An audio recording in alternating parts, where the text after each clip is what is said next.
दर्शकों, आज हमारा विषय संबंधित होगा एक रहस्यमय ग्रंथ से। जी हाँ, एक ऐसा ग्रंथ जो ना तो हिंदू धर्म के धर्मगुरुओं के पास है और ना ही अन्य किसी धर्मगुरु के पास। परंतु आश्चर्य की बात यह है कि उस रहस्यमय ग्रंथ में सभी धर्मों का ज्ञान है। वेद, गीता, पुराण, कुरान, बाइबल और गुरु ग्रंथ साहिब, सभी धर्म ग्रंथ एक परमेश्वर, अल्लाह, गॉड और रब की जानकारी देते हैं। परंतु उस ईश्वर को पाने का तरीका इनमें से किसी ग्रंथ में नहीं है। ये सभी ग्रंथ महिमा तो पूर्ण परमात्मा की बताते हैं, परंतु नाम व मंत्र केवल ब्रह्म तक का ही बताते हैं। जिस रहस्यमय ग्रंथ के विषय में आज हम आपको जानकारी देने वाले हैं, सबसे पहले उस ग्रंथ के नाम से ही खुलासा करना प्रारंभ करते हैं। इस अद्भुत व अद्वितीय ज्ञान युक्त ग्रंथ का नाम है सूक्ष्म वेद। जी बिल्कुल सही सुना आपने। तो चलिए शुरुआत करते हैं सूक्ष्म वेद के इतिहास से। सृष्टि के प्रारंभ काल में परमेश्वर ने अपने अमरलोक में जब सभी जीवों की सृष्टि की तो उनके एक पुत्र ब्रह्म ने तप करना शुरू कर दिया। जहाँ प्रथम तप जो कि 70 युग तक किया गया, उसमें ब्रह्मांड का वरदान लिया और द्वितीय तप फिर 70 युग तक किया गया, जिसमें सृष्टि रचने की सामग्री मांगी, तथा तीसरी बार 64 युग तक किए जाने पर जीवों की भीख मांगी, जिसमें परमेश्वर ने स्व इच्छाओं से जाने वाली जीवात्माओं को सूक्ष्म रूप में ब्रह्म के पास भेज दिया। उस अमरलोक में ब्रह्म ने एक बड़ी गलती कर दी, जिस पर उसे लोक निकाला मिला और उससे उसके 21 ब्रह्मांडों व जीवों सहित अमरलोक से निष्कासित कर दिया। साथ ही प्रतिदिन 1.25 लाख जीवों की उत्पत्ति व 1 लाख मनुष्य देहधारी प्राणियों के सूक्ष्म जीवों से गंध निकालकर खाने का श्राप दिया। इसके ब्रह्मांड सतलोक अर्थात अमरलोक से 16 शंख कोस दूरी पर आकर स्थित हो गए। कुछ समय उपरांत ब्रह्म जीवों पर कष्ट ढहने लगा, जिससे परमेश्वर बहुत दुखी हुए, क्योंकि सभी जीव परमेश्वर का ही अंश है। दर्शकों, अपने जीवों को ब्रह्म के जाल से छुड़वाने के लिए परमेश्वर ब्रह्म लोक में आए और ब्रह्म से वार्ता की। वो उसके शरीर में 5 वेद भर दिए, जिसके बाद सही समय आने पर वे सभी वेद ब्रह्म के श्वासों से अपने आप बाहर आए। तब ब्रह्म ने सभी वेद पढ़े। वो उनमें से 4 वेदों का ज्ञान, जिसमें पूर्ण परमात्मा को पाने की जानकारी नहीं थी, वे सभी सागर मंथन के जरिए ब्रह्मा जीव व अन्य जीवों तक पहुंचवा दिए। तो वहीं दूसरी तरफ जिस वेद में सर्व जानकारी थी, संपूर्ण ज्ञान था, उस सूक्ष्म वेद को उसने नष्ट कर दिया, ताकि कोई भी जीव मोक्ष प्राप्ति के मार्ग पर चलकर मोक्ष प्राप्त न कर ले, क्योंकि मनुष्य जन्म प्राप्त प्राणी ही इसका भोजन है। जब सूक्ष्म वेद नष्ट हुआ तो केवल 4 वेद ही जीवों को प्राप्त हुए।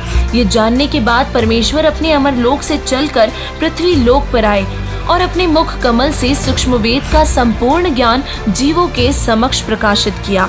और इसी तरह प्रत्येक युग में परमेश्वर अपना मूल ज्ञान वाणी के माध्यम से जीवों तक पहुंचाते हैं। वह सूक्ष्म वेद की रचना करवा जाते हैं, जिससे जीवों का कल्याण होता है। अभी बताई गई जानकारी से ये तो स्पष्ट हो गया कि सूक्ष्म वेद की रचना किसने की व इसका प्रकाशक कौन है। अब जानते हैं कि सूक्ष्म वेद में ज्ञान कैसा है व किस भाषा में लिखा गया है। सूक्ष्म वेद ना तो संस्कृत भाषा में लिखा गया है और ना ही हिंदी। सूक्ष्म वेद की भाषा के विषय में कहे तो जीवों तक ज्ञान पहुँचाने के लिए एकदम लोकल भाषा ली गई है। स्थानीय भाषा में दोहों, शब्दों, वाणियों, कविताओं व लोकोक्तियों के माध्यम से जीवों तक सद्ज्ञान पहुंचाया गया व पहुंचाया जा रहा है। अब हम आपको सूक्ष्म वेद की विशेषताओं से रूबरू करवाते हैं। सूक्ष्म वेद सभी धर्मों का ज्ञान रखता है, पूर्ण परमात्मा की प्राप्ति के लिए आवश्यक मंत्रों का ज्ञान रखता है। वेद, कुरान, बाइबल, गुरु ग्रंथ साहिब में जिस पूर्ण परमात्मा की शरण में जाने को कहा है, उसकी संपूर्ण जानकारी इसमें है। ये ग्रंथ परमेश्वर के मुख से उच्चारित की गई वाणी से बनता है। सूक्ष्म वेद में चौपाइयों, दोहावलियों, वाणियों आदि पद्य भाग में संपूर्ण ज्ञान सूक्ष्म तरीके से सिमटा हुआ है। वो सूक्ष्म वेद कौन सा है? कुछ धर्मगुरुओं का कहना है कि महाभारत सूक्ष्म वेद है, तो कोई रामायण को सूक्ष्म वेद मानता है। कुछ लोग श्रीमद् भगवत गीता जी को सूक्ष्म वेद का नाम देते हैं। अगर इनके विषय में कहा जाए तो बात सीधी व स्पष्ट है कि ये सूक्ष्म वेद हो ही नहीं सकते।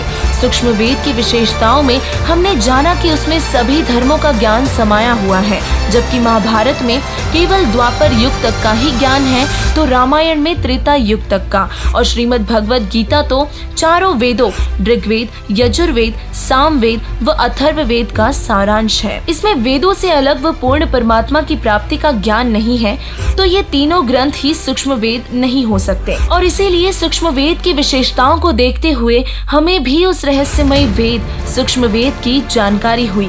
तब हमारी टीम भी उस वेद को प्राप्त करने के उद्देश्य से सभी ग्रंथों की जांच करके सूक्ष्म वेद को हासिल करने में लग गई थी, और फिर जो नतीजा आया वो ये था कि सूक्ष्म वेद पूर्ण परमात्मा के मुखारबिंद से बोली गई वाणी से बना है, जिसका नाम है कबीर सागर, जिसे कबीर परमेश्वर जी ने अपने मुख कमल से बोले हुए तत्व ज्ञान से संपूर्णता से लिखवाया है।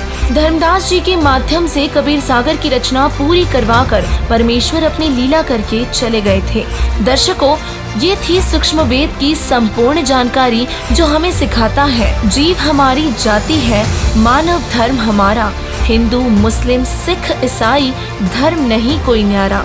वर्तमान में सूक्ष्म वेद का भेद खोलने के लिए परमात्मा के भेजे हुए तत्वदर्शी संत रामपाल जी महाराज जी ही वो अधिकारी संत हैं जो सूक्ष्म वेद का भेद खोलने में सक्षम है।